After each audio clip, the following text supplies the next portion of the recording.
Head coach John Tortorella, that first question was asked by a young man that's in here shadowing Dave Metzold today. So Torts, for those on radio, Torts just went out and shook his hand and he makes him ask the first question. He did it earlier today.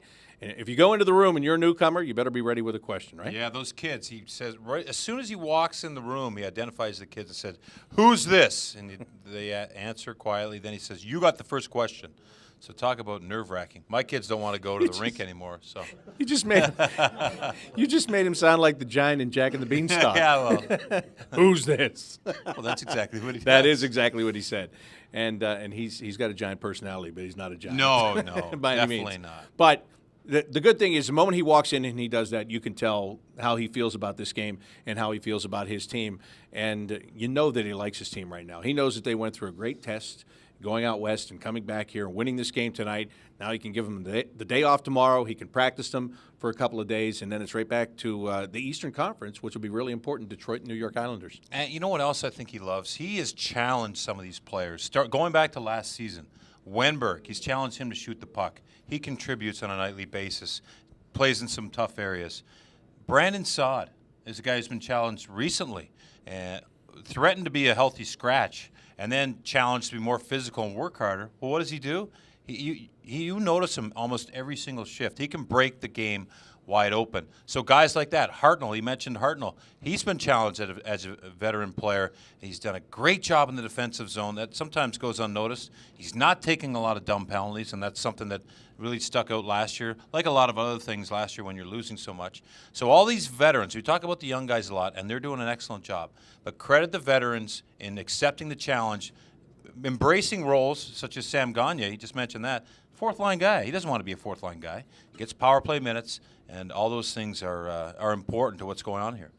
That last power play, minute and a half left, noticed he put out there the fourth line. Yeah. Right. Sedlak, Calvert, Gagner, and then he put Jack Johnson and Ryan Murray out there, and that wasn't just by chance because he just talked about those two guys in Denver last week, saying that they're veteran guys that have been used to being on the power play, and it's a tough pill to swallow for them to have the power play meeting going on, and they're outside of it. They're out in the room. They're not together with the power play guys. To me, that's him sending a message that, hey, you know what? I know it's a minute and a half in a 4-1 game, but I'm throwing you out there. Yeah, and it's interesting. Jack Johnson loves the offensive side of the game, and we just watch him right now. He takes a beating. He blocks shots. He's always in the right position, does a lot of the real gritty things the right way. Nice to see him get thrown out there. I was surprised that Lucas Sedlak left the ice after 40 seconds on the power play. I'm telling you, Bob, I wouldn't have came off. No goals in the season. You're up by 3 goals. Hey, I'm going to stay out here until that buzzer ends just in case I can get a goal. But he changed. You may have not been allowed to go back on again. I would have. I would not have came off. Unless Sam Gagner. I was surprised Sam came off because he did have 2 goals. I would have let him stay out there and try to get that hat trick. Yeah.